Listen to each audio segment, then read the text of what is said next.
Welcome to the Bulwark podcast. Happy Monday. And because it's Monday, that means that I am joined by my colleague, Will Saletan, who is tanned, ready, and rested from a great weekend, I'm guessing, right? I am, Charlie, and can I just first of all console you on the loss of the Bucks? I mean that was Yeah. tragic, but I want you to know that for at least another month they can claim to still be the reigning champions. Yeah, I feel bad about that because that was a great moment here in Milwaukee. There's no question about it. I don't know whether you followed what happened here though. It's like everything's kind of overshadowed by this mass shooting the other day. It's certainly not at Buffalo level, but 17 people were shot right, in the area where there is the new arena. And the real tragedy for Milwaukee is that not only did the Bucks championship just galvanize the city, but it really provided a certain amount of hope that they were going to revitalize the downtown. They had this thing called the Deer District, which is right around the arena. So if you can't afford one of the obscenely overpriced tickets to go to the game, tens of thousands of people would show up in downtown Milwaukee to watch the game on a big screen, in a big area that's roped off for Bucks fans. And this was a huge thing. And this happened the other night that, a block away, there was this shooting. And as of yesterday, very few people were willing to venture into downtown Milwaukee. This is how cities die.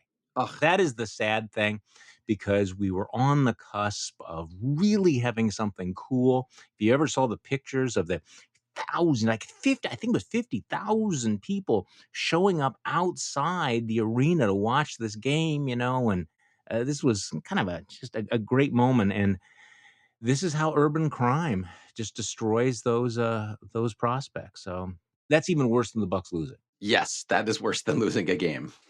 All right, so I want to talk about what happened in Buffalo. Although I have a long-standing impulse or whatever or aversion to talking about mass shootings, the day after, because it has become one of the areas where we go into these loops of the same arguments over and over and over again.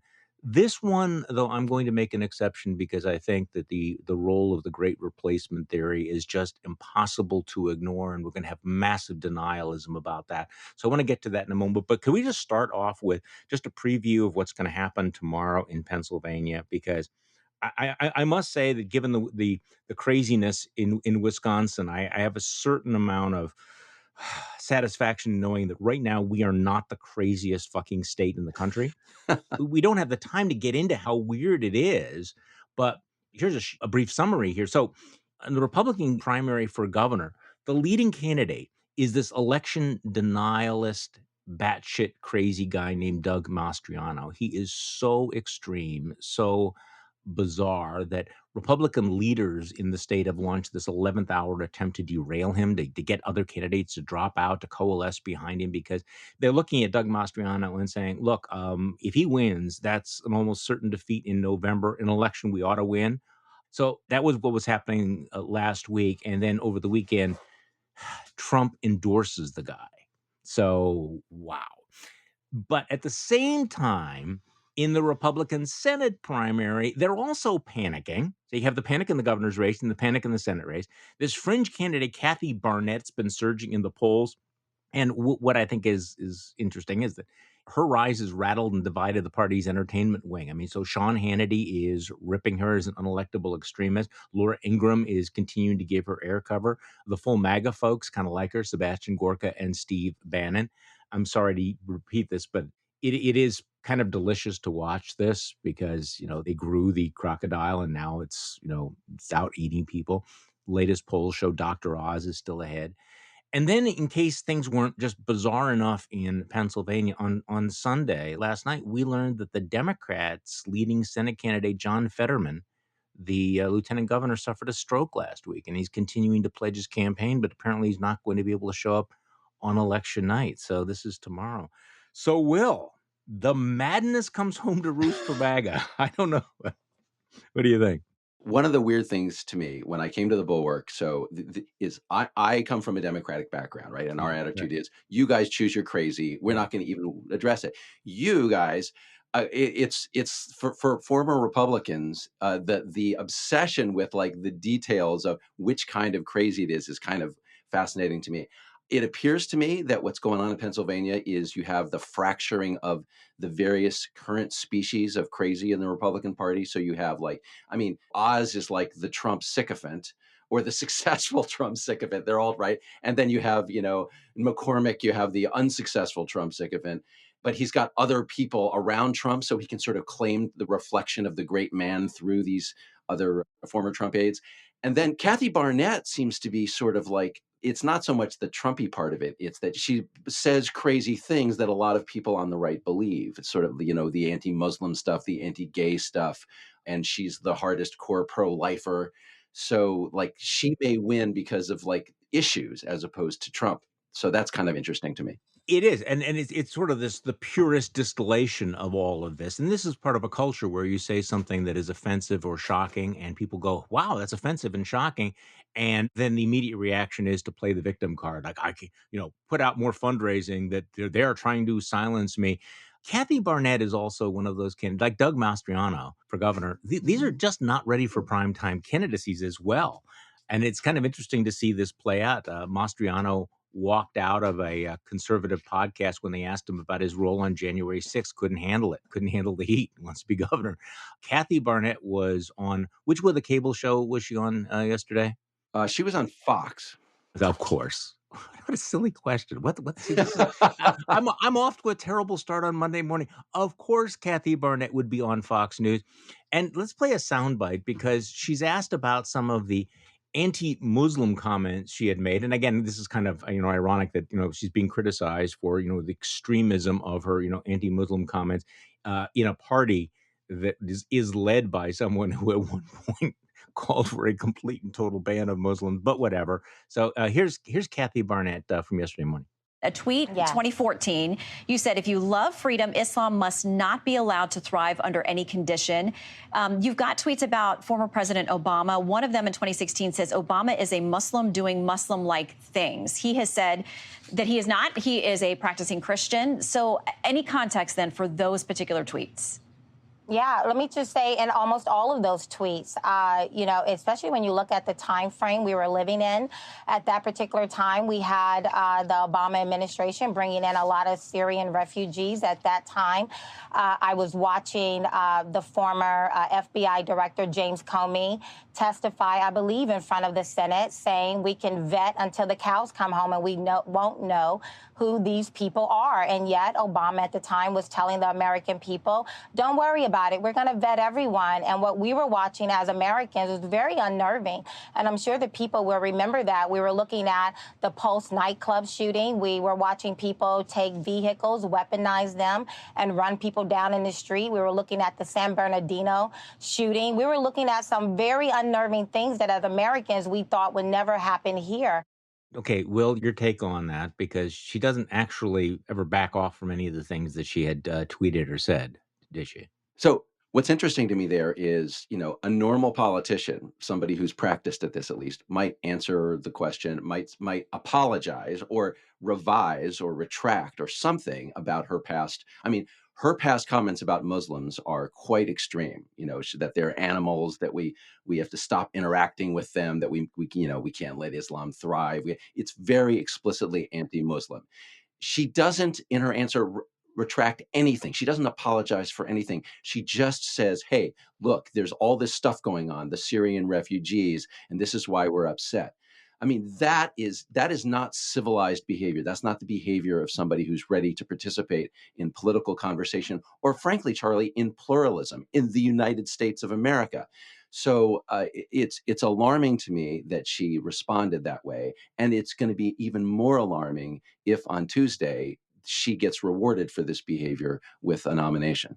Yeah, and that's what worries apparently some of the Republicans. Well, it's interesting, she's justifying all of her hate speech by these various, terrorist attacks, which brings us to what happened in Buffalo, which okay, we just need to take a deep breath here because I wrote my newsletter on the theme that conservatives used to understand that ideas have consequences and that toxic ideas can have fatal consequences. And there's no way around the fact that this shooter in Buffalo was motivated by the great replacement theory.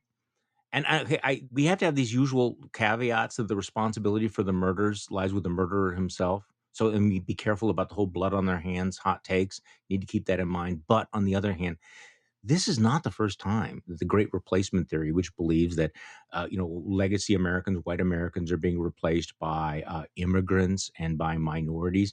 That was cited by Robert Bowers, who killed 11 people at the Tree of Life Synagogue in Pennsylvania back in 2018, by the guy who killed 23 people in El Paso, Texas.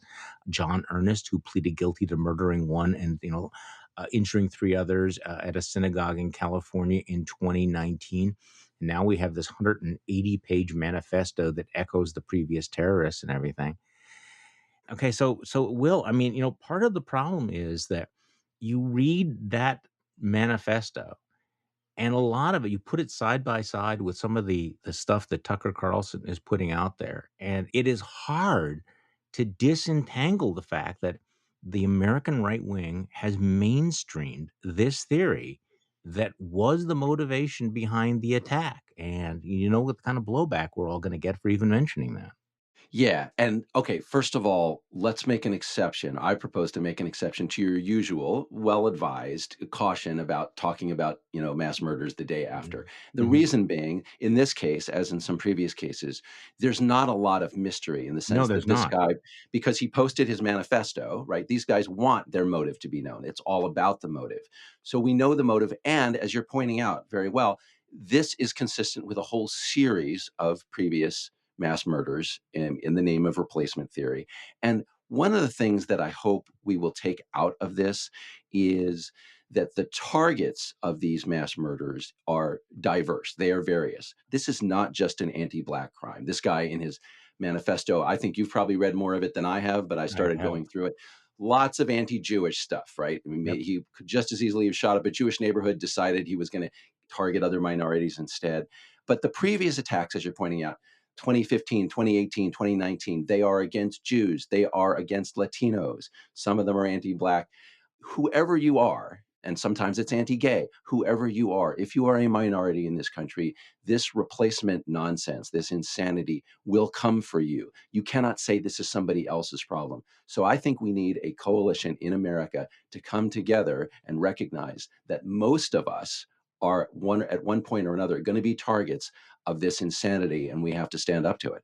Well, our colleague Kathy Young, who took over my morning shots yesterday, as she will every Sunday, wrote, in a sane and decent political climate, both media figures and political figures on the right would quickly and emphatically disavow great replacement as un-American race-baiting nonsense, which means don't hold your breath.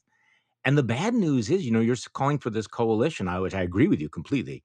But this situation is worse than I think most people realize because there was that poll in December found that nearly half of all Republicans believe there's a plot to replace native born Americans with immigrants. And I mean, this has become the Tucker Carlson main talking point.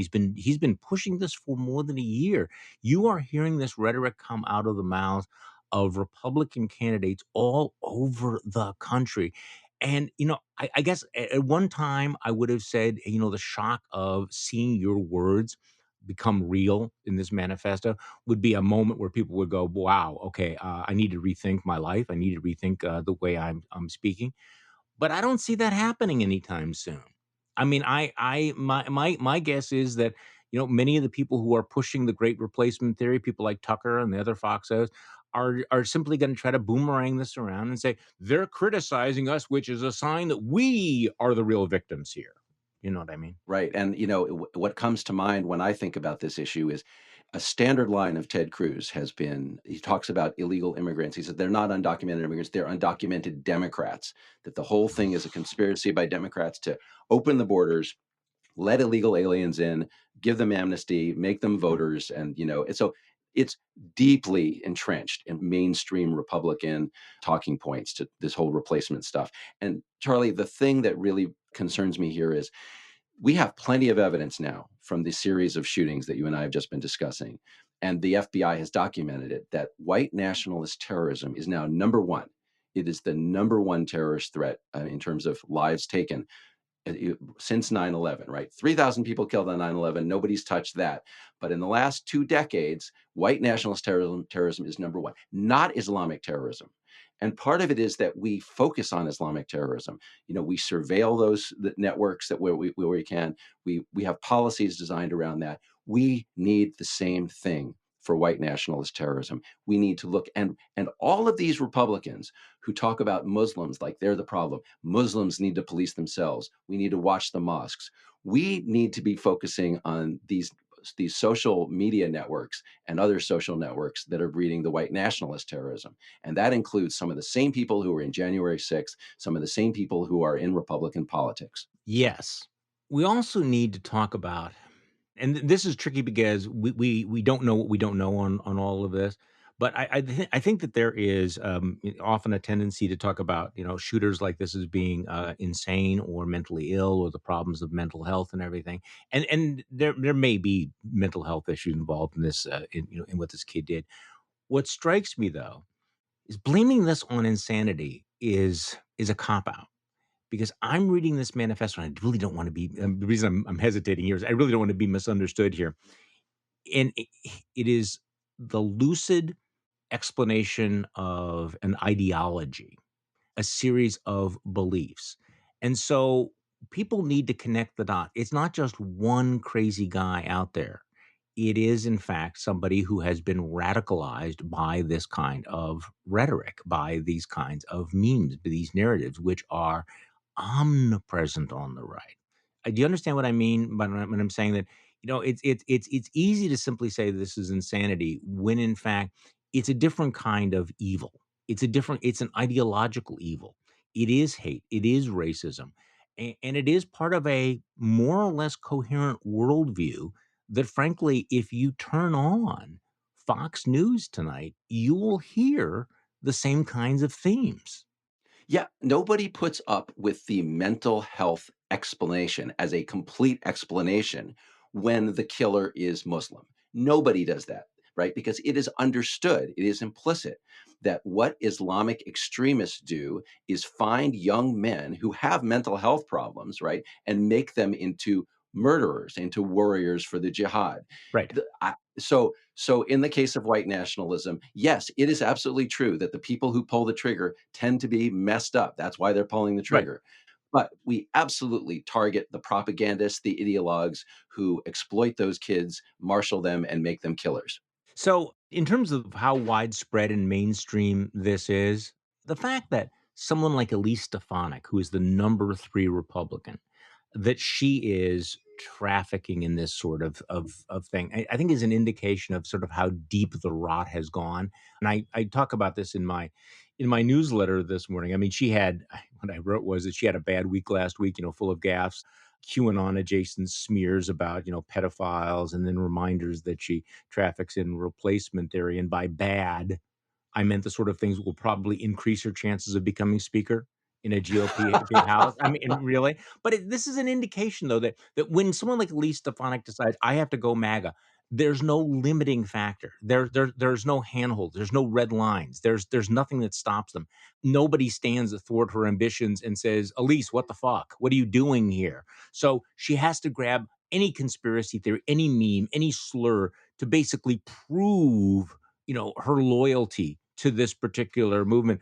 But what's also interesting, and what people are citing is the fact that she put out this ad: radical Democrats are planning their most aggressive move yet, a permanent election insurrection. Their plan to grant amnesty to 11 million illegal immigrants will overthrow our current electorate and create a permanent liberal majority in Washington. And by the way, I think I asked you about this. She put out a statement this morning that is a little on the defensive side. Would you like me to read it to you? Oh, yeah. Okay, so the headline is Statement on the Disgraceful, Dishonest, and Dangerous Media Smears. Okay, so she's feeling it. Then she has a statement, not from herself, but from some guy named Alex DeGrasse, who is a senior advisor, whatever the hell that is. Okay. The language here is I think kind of revealing, and for people who understand we're about to go into the cycle of denialism, and I'm expecting that you're going to have this throughout the right wing media, including the respectable anti-Trump media, because defenses have to be made because there are so many Republicans who are wrapped around this replacement theory. So they have to push back against the, hey, this is what you said. This is what this guy said. Do you think maybe there's a connection? No, so anyway, here's the statement from Alex DeGrasse. Any implication or attempt to blame the heinous shooting in Buffalo on the Congresswoman is a new disgusting low for the left. They're never Trump allies and the sycophant stenographers in the media. The shooting was an act of evil, true, and the criminal should be prosecuted to the fullest extent of the law. Despite sickening and false reporting, none of which is cited actually, Congresswoman Stefanik has never advocated for any racist position or made a racist statement. See what I mean? Little defensive this morning. She opposes mass amnesty for illegal immigrants and Joe Biden's wide open border, which of course is bullshit. Like the vast majority of Americans, she opposes giving illegal immigrants the right to vote, which New York Democrats support and have made legal in New York City. Just a reminder how she's weaponizing that. This is also in the context of this of 10 people being dead in Buffalo. Okay. She strongly supports legal immigration and is one of the national leaders credited with diversifying the Republican Party through candidate recruitment and messaging. More bullshit. We thank the groveling hacks in the media for reminding voters that Republicans oppose amnesty and will secure the border while Democrats support mass amnesty and voting rights for illegals. This is Joe Biden's border crisis and crime crisis across America, and the left and their allies in the media will do anything to help Joe Biden pass the buck. Congresswoman Stefanik will never stop fighting to secure our borders and secure our elections. This is the statement that she puts out after nearly a dozen people are murdered in her home state. I mean, fuck her very much. So, as somebody who comes from a Democratic background, I I think am you've almost mentioned in this, yeah. I am almost in admiration of the gall of so many Republican politicians that they go on offense at a moment like this, right? This They is a have to. moment when whatever you might say about liberals, they tend to be, I can understand how this is your point of view, and they tend to apologize. They tend not Elise Stefanik. Elise Stefanik is going like, it's your fault. I'm not the bad person. You're the bad person for suggesting I'm the bad person. And it's a The- good thing. We thank the groveling hacks of the media for reminding yes. voters that I am so strong on this. No. So if I may speak for us groveling hacks for a moment, Charlie, do you think there's a chance that if I go and look up what Elise Stefanik has said about uh, murders committed by Islamic terrorists, that I'm going to find her saying, "Hey, you know what? This was just an isolated act of evil," and that she would not, for example, have suggested that, Ilhan Omar or some other prominent Muslim might be responsible for the murder by some rhetoric that person has unleashed. I'm going to bet you that I am not going to find the terrorism treated the same way if it's Muslim rather than white nationalist. I'm not gonna take the bet. I mean, I think that's a pretty safe assumption, but this is the playbook, though, is you can never acknowledge mistakes. You can never express regret and then perhaps introspection. There's never an apology, never backing up. You are always the victim. The other guys, when they point out your faults, you find a way to weaponize. That's so on Fox this morning, you're already seeing people saying, "This is going to be an excuse to censor all of us." I Can I just read you something? I'm sorry. I posted this on my newsletter for people who get morning shots. This is spooky shit. So Tucker Carlson, and if people missed the Nick Confessori podcast they did last week, Nick Confessori for the New York Times did this deep dive into, the racist demagoguery every single night by Tucker Carlson. But here's Tucker Carlson in his own words. These are Tucker Carlson's words. How precisely is diversity our strength? Since you've made this our new national model, please be specific as you explain it. Can you think, for example, of other institutions such as, I don't know, marriage or military units, in which the less people have in common, the more cohesive they are? Okay, that's Tucker Carlson in his own words. This is directly from the Buffalo Terrorist Manifesto. Why is diversity said to be our greatest strength? Does anyone even ask why? It is spoken like a mantra and repeated ad infinitum. Diversity is our greatest strength. Diversity is our greatest strength. Said throughout the media, spoken by politicians, educators, and celebrities, but no one ever seems to give a reason why. What gives a nation strength, and how does diversity increase that strength? What part of diversity causes this increase in strength? No one can give an answer. You place those side by side, and it's going to be an heroic effort by the Byron Yorks and baseball cranks and Mark Tysons of the world to find a way to spin their way out of this shit. Yeah, and it's a glaring failure of personal and social responsibility on the part of the right. I mean, we sorry to keep hammering the Muslim analogy, but it's No, useful here. It's useful here too. We ask our politicians, particularly our conservative politicians, expect Muslims to police their own community, right? We say, look, I know you're not the person who pulled the trigger. You're not the person who threw the bomb, but you need to be like reporting on each other, or like we're going to have to surveil you. You're a community. Why is this not true of these people too? Like, why is, if there needs to be a sense of responsibility on the part of, let's say, Republicans, conservatives, that when one of their own is on television in front of millions of viewers, as Tucker Carlson is spouting stuff that has, I mean, that's 2021, right, Charlie? That's what, April 2021, that Tucker says that whole thing about diversity. At that point, there have already been how many mass shootings based on replacement theory?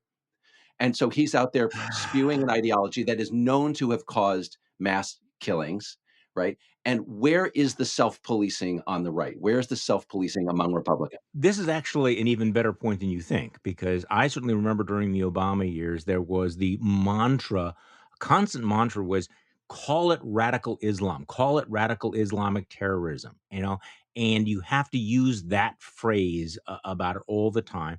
And you're right. It's like, well, every single time, where are the Muslims denouncing all this? Now, Liz Cheney, who was ousted and is now a pariah, and was replaced by Elise Stefanik. Speaking of replacement theory, Liz Cheney put out a tweet this morning. The House GOP leadership has enabled white nationalism, white supremacy, and anti Semitism. History has taught us that what begins with words ends in far worse. GOP leaders must renounce and reject these views and those who hold them.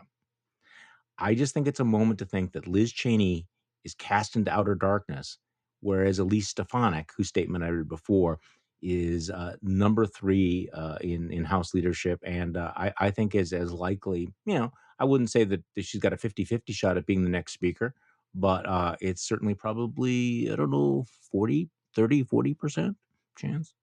Yeah, And spoiler alert, Liz Cheney says the GOP leaders must renounce and reject these views and those who hold them. Not going to be happening because there are too many. yeah.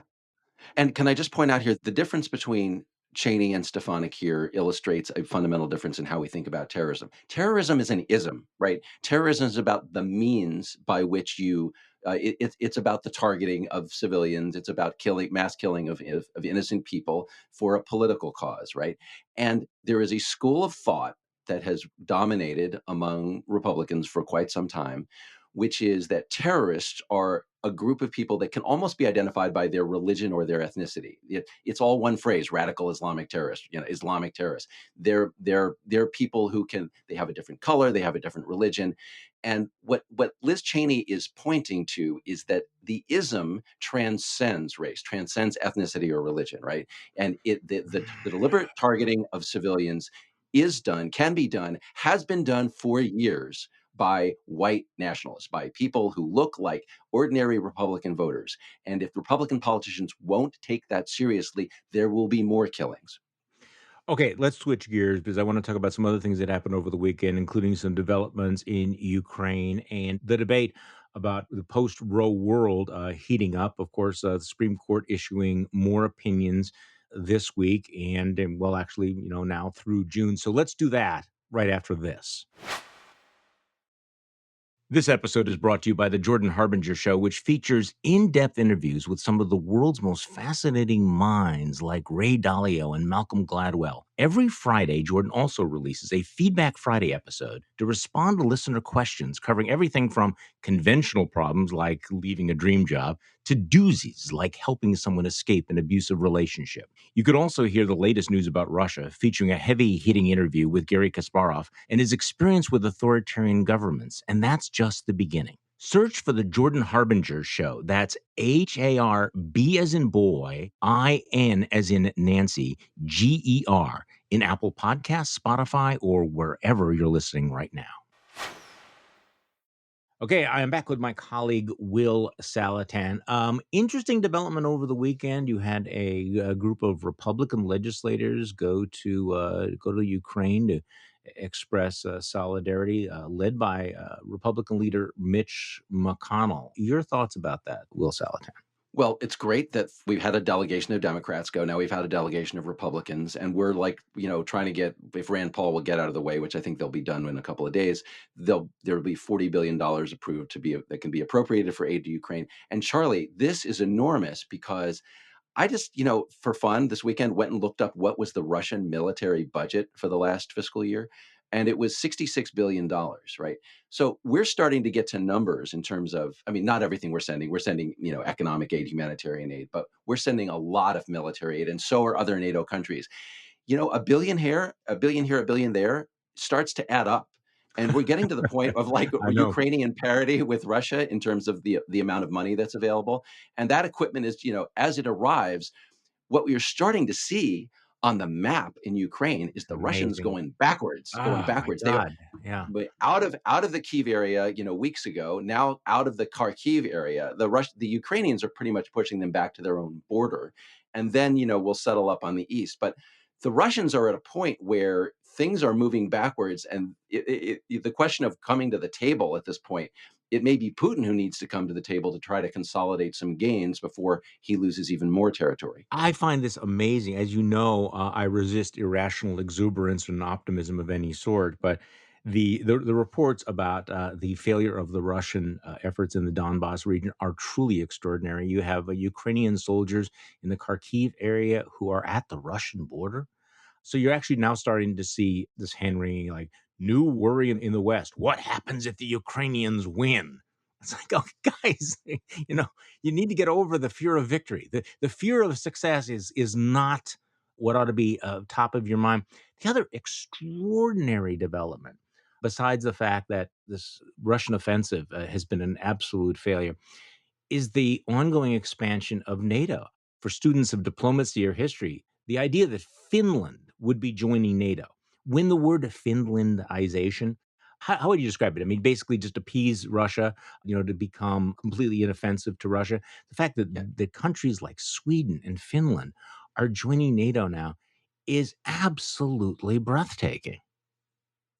And also, what's breathtaking is that Putin is surprised by this. I mean, you just invaded another country whose neutrality you insisted on, right? Don't join NATO. That you can't join NATO. Bang, we invade you.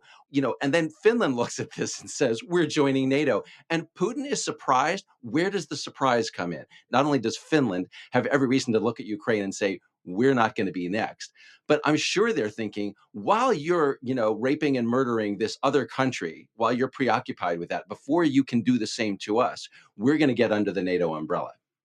Well, I'm looking at, of course, the source of all news here, Twitter today. So Putin issued a statement or said something, I don't know, where, okay, this is the summary from the tweet that I'm reading here, that Putin said, NATO expansion is artificial. Russia has no problem with Finland and Sweden, so their entry into NATO does not pose an immediate threat. Russia's response to the entry of Finland and Sweden into NATO will depend on the expansion of the alliance's infrastructure. Now, Michael Weiss retweets that and says it's almost as if NATO expansion wasn't his true motive for starting a major ground war in Europe. So here's Putin sort of backing up. Wasn't that the whole excuse for Ukraine? Well, we can't have NATO at our doorstep. We can't allow them to join NATO. these Nazis in Ukraine. And now it's like, okay, Finland and Sweden, yeah, no big deal. This is one of the greatest geopolitical miscalculations since, 1941, when Hitler said, "Hey, why not invade Russia? Why not have a two front war?" And the Japanese said, "Hey, let's attack the United States. What could go wrong?" I mean, this is like capital letter bad judgment. Yeah, it seems weird to say this, but in the midst of so much carnage, which is terrible, but it is somewhat reassuring to see that when things get really bad, people do react. We complain that, like, January 6th, nobody cares enough about it, or like, that NATO did nothing, in previous aggression. The Russians came into Crimea, the Russians went into Georgia. Like, the West just stood by and did nothing. It turns out that at a certain point, when things get really bad, countries do react. And the consolidation of the West, the consolidation of European countries in opposition to Russia, because Russia has demonstrated that it is the number one threat in the area, is somewhat comforting that mobilization does happen at some point, and we've reached that point. Yes, and let's go back to the Mitch McConnell visit because I kind of my initial reaction was snarky, looking at this Republican delegation that these were all folks, and they're meeting with Zelensky, who's of course who's of course quite grateful that they are there, but these are all folks that through their votes decided that there was no problem with Donald Trump trying to extort Ukraine, trying to extort Volodymyr Zelensky in return for digging up dirt. But on the other hand, I do think that from McConnell's point of view, he is taking a stand against the growing MAGA sentiment that is anti Putin, that would bug out of Ukraine, and that therefore that does have some significance. And because if you're Vladimir Putin, I mean, if you were writing a scenario, how does Vladimir Putin win in the long run here? And any scenario has to include the reelection of Donald Trump. Donald Trump is restored. Donald Trump abandoned NATO. Donald Trump reverses our policy. All you have to do is watch what the hyper MAGA folks are saying to understand what the id of MAGA is. It's not what Republican, and you've written about this, it's not what Republican elected officials have been saying. It is what people in that circle are saying, and they are not supportive of Ukraine, and they will not stand up to Vladimir Putin. So when McConnell goes there, he's essentially saying, "Look, at least for now, we are going to stand behind you," and that does have some political risk in the Republican Party for Mitch McConnell. And I'm not carrying water for him here, but it does send an important bipartisan message. So I guess I'd give him, two cheers. Yeah, look, I'm happy that Mitch McConnell did this. And Yeah. honestly, Charlie, the most senators, most Republican senators are on the right side of this, right? There is a bipartisan consensus. But the threat, as you're pointing out, is the threat to American participation in the coalition against Russian aggression is on the right. It is coming from, I mean, look, JD Vance was the isolationist candidate, right, Yep. in Ohio, and he won. And that was a coalition of isolationists, Trump, Marjorie Taylor Greene, Matt Gaetz, those people. Don Jr. Yep. absolutely out there advocating isolationism. It's not our problem what goes on in Europe. Rand Paul, holding up, aid to Ukraine. So the threat is there, and I commend Mitch McConnell. And things can always get worse. And the way they would get worse is if Mitch McConnell and the other Republican leaders in the Senate decided to join the isolationists. Good for them that they're not doing that. I agree. Okay, so over the weekend, we're starting to get a preview of some of the political debates that we're going to have when the Supreme Court hands down its Roe decision. And of course, we don't know what that decision. We kind of know what the decision is going to be, but we don't know whether it is going to go as far as the Alito draft, the leaked draft. I mean, you know how messy this whole thing is. But the Republican governor of Oklahoma. Now, Oklahoma just passed a really draconian bill, right? Yeah, and they're basically emulated the Texas law, I believe. They've got bounties, they've got, no exceptions for rape, that kind of thing. See, this is the amazing thing is like the bounty. I'm sorry, I'm not going to go off another rant about bad Democratic messaging on all of this. No, because I mean, Republicans figured out a long time ago how to cherry pick the most vulnerable point of the opposition's position.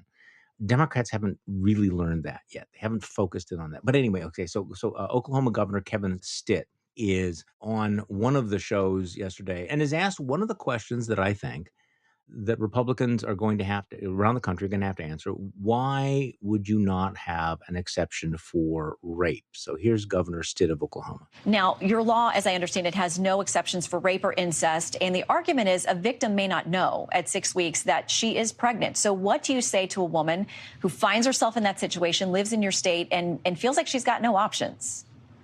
Well, first off, super compassionate about that. I have daughters, cannot even imagine what that would be like and that hardship. But you have to choose. That is a human being inside the womb, and we're gonna do everything we can to protect life and love both the mother and the child. And we don't think that killing one to protect another is the right thing to do either. So, Will, I mean that's the answer that you're going to hear from. I mean that's like the best case scenario answer that you're going to hear Yeah, from yeah. people making this case. I have daughters. I can't imagine what it's like, but yeah, I'd make them have the baby. So first of all, I find this point of view somewhat repellent. But in addition to that, like it's way out of step, as you're alluding to here, with public opinion. Not just public opinion nationally, public opinion in Oklahoma, right? And Pete Ricketts, the governor of Nebraska, also was on TV. Same thing, same question about rape and incest. No exceptions for rape.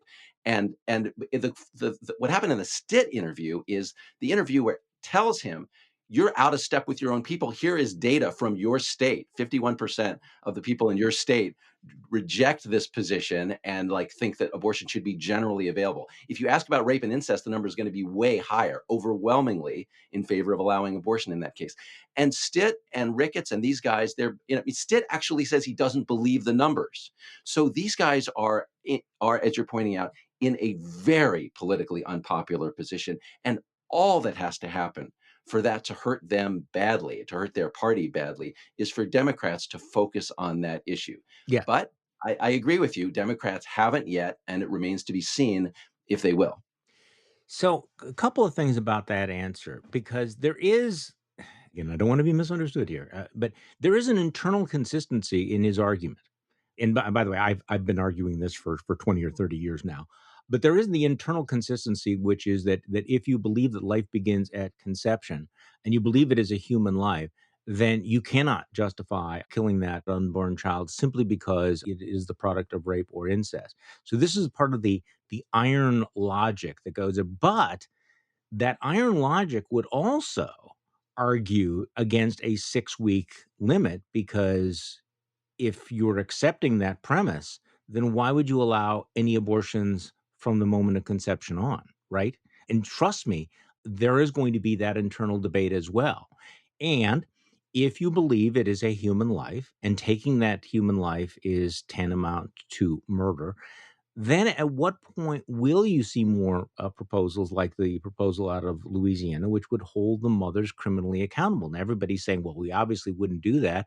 But I feels like 5 minutes ago, a lot of pro-lifers were saying, well, there's no way that we would not have an exception for rape or incest. So, I mean, there is this consistency of iron logic that they're going to have to wrestle with. This is a principled position. You may disagree with the position, but it is intellectually consistent. It is politically disastrous, but if you accept all the premises, then it all floats together, but then other things do as well, is my point.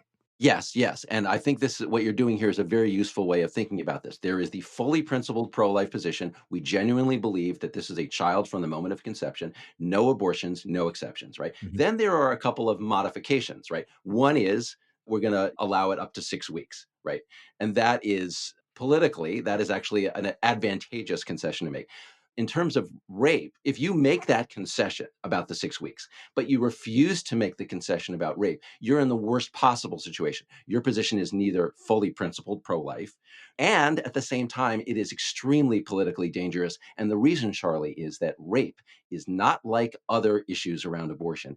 Rape touches the larger theme of crime, right? And this is a well-known thing in the history of abortion politics, that Democrats, when they use this effectively, they go after the Republican politician who believes that abortion should be banned, even in cases of rape and incest. And they don't just say that person is a theocrat. They say that that person, that candidate, is insensitive to victims of crime and is protecting the rapist over the rape victim. That is it is proven to be an extremely effective message. And I'm waiting to see how it plays out in the next elections. Well, I know, Will, with your background as a Democrat, you have Chuck Schumer on speed dial. So maybe you would suggest that in place of that completely performative fail vote last week, how about having an amendment to the Violence Against Women Act that would, in fact, codify the fact that no woman who has been raped should be denied the right to an abortion? Why not have a specific standalone vote on rape and incest? See, that's the kind of politics. You put people on record, you divide the other side, you put them on the defensive, as opposed to showing how weak your own hand is. And maybe they will get to that at some point, but it feels they're floundering around. And once again, that Chuck Schumer is more concerned with placating the absolutists on his own team than he is in playing this particular, tactically smart politics that you've just been describing. Yeah, and I agree. It is a problem of the left. It is absolutely a problem of the left, this obsession with what I would call expressive politics, right? We're going to hold this vote not to embarrass the other side and get an issue that we can genuinely use to get swing voters in a general election, right? But we're going to hold this vote to express what all of us wish were the regime of abortion laws in this country. And that's what they did. I would like to hope, Charlie, that the Democrats got the expressive part of it out of their system with that vote on the Women's Health Act, and that they will now come back with a messaging bill, a real messaging bill. But I'm not holding my breath. Well, there are some great messaging bills out there, as I mentioned. I mean, why not just have a vote up or down on whether or not abortion should be allowed in the case of an ectopic pregnancy? Let's hear Republicans make the case. I guess part of me is listening to Governor Stitt talk about, well, what is your response? Well, it's complete compassion, providing whatever support necessary. And wouldn't it be nice if, in fact, the pro-life movement had a much more expansive view of all of the programs that are needed to support children, to support mothers, to support families, and this is a very, very old argument, but it's still valid. It's like they're not. And so at the same time, when they are not supporting the expansion of Medicaid services to prenatal care, they're arguing that that they are in fact compassionate. So I mean, I know there are some people who are naive enough to think that having caught the bus, that Republicans, the dog that catches the bus, the Republicans will turn around and go, okay, hey, maybe we need to rethink our position on these issues. But I just don't see that happening. No, I don't either. Can I give a shout out here Please. to somebody on the Democratic side? Jared Polis, the governor of Colorado, was on TV this weekend, and the interviewer went after him sort of about like, you're trying to in Colorado allow abortions all the way up to birth? And Polis didn't play that game. Polis said he wants what he called a culture of responsibility about what it means to be a parent. And the culture of responsibility he included, that wasn't just an empty phrase. He said we need to reduce unwanted pregnancies, we need birth control, we need to, I mean, he was basically advocating ways to reduce the abortion rate without using criminal law. I think that is a great message for Democrats. I hope they follow him. Okay, speaking of messaging, what was your reaction to that memo that went out from the pro-choice caucus saying, let's not use pro-choice anymore? It's choice is bad. It should be decision, and we should stop saying safe, legal, and rare. Oh my gosh, this is long. Okay, so first of all, I agree. I agree with them. I agree with the pro, yeah, and people made fun of the pro-choice caucus for saying don't use the word choice, but they I, were I, right. I They did. are right about that. The reason I believe, and I don't know what their reasoning is, but I think the reasoning is the word decision conveys that you're taking it seriously. It's not like choosing a flavor of ice cream. You thought long and hard about it. You consulted your conscience. You consulted your other members of your family. You can maybe consulted a religious counselor. And so it was you put a lot of thought into it. Great. That's a good message. The stuff about like, don't say conscience. They said, don't say the other side Yeah. wants conscience. They do want conscience protections. You're advocating pluralism. You're advocating that you should be allowed to choose an abortion, even though other people disagree with you. For God's sake, extend the same courtesy, right? They don't want to participate in abortion. Don't make them. It's their choice, right? And the stuff Decision. I'm about, sorry. I thought now you're all supposed to say decision, not choice. oh yeah, Yeah, right. Yeah, sorry there. Could we But get the speech police for Will? clean up on aisle 12. Yeah, man. Okay. The complaint about rare drives me up the wall, right? Bill Clinton and Hillary Clinton were right. The Democrats were right in the 1990s when they said abortion should be safe, legal, and rare, because you're conveying to people out there that you're not advocating abortion. Like, abortion is morally bad. It is you're killing a developing human life, right? And you have to be able to explain why, if you're not going to use the law to reduce that, you're going to use voluntary means. And that's fine, because women don't want abortions. No woman wants to get pregnant and have an abortion. She didn't want to be pregnant in the first place, right? So the point is, you have a voluntary coalition to make abortion rare without using criminal law. That is an overwhelmingly popular position. And to walk away from that and sound like you actually want more abortions is insane. Well, it does feel like the people who brought us Latin X have been workshopping this, which is not necessarily a good omen. If they get caught up in sort of litigating which words used. See, you had a piece last week where you said, the two key words are who decides, which is correct, but it doesn't mean that you can't use both words or that you get caught up in all this. You're pro-choice, but then who decides? Whose choice is it? I mean, make it simple, make it direct. But I don't know. So I'm going to write a piece later this week, which I have been working on, about, has my position changed on all of this? Because one thing I found is that trying to have a nuanced position, and you just articulated a nuanced position, which means you're going to get attacked from both sides on all of this. So this is a very dangerous time to try to say yes, but on any of these issues. Yeah, and I have to step in and say here, because I'm conscious that some people were unhappy with our conversation about abortion last week, right? And they came after me, and then they came after you too, saying that I was stigmatizing women or not paying attention to women's perspectives. I'm very interested in women's perspectives, actual women who actually go through troubled pregnancies and abortion decisions. They are not identical with left-wing activists, right? This is a very broad number, a very broad cross-section of America, these women. They are very acutely aware of the moral dimensions of it. It's happening in their body. It's potentially their child. They're thinking about what it would be like to raise this child. They're thinking about what it means to end a life that is beginning inside of them. And many of them decide to have abortions. It's a very serious choice. So I'm very interested in representing them and to acknowledge the moral complication of this issue, to acknowledge that there is a kind of killing that goes on in an abortion, is not to reject the perspective of these women. It is to incorporate and acknowledge it. That's well put. And I think we ought to end on that high note. Will, thanks for joining me again on our Monday Bulwark podcast. The Bulwark podcast is produced by Katie Cooper with audio production by Jonathan Siri. I'm Charlie Sykes. Thank you for listening to today's Bulwark podcast, and we'll be back tomorrow. We'll do this all over again.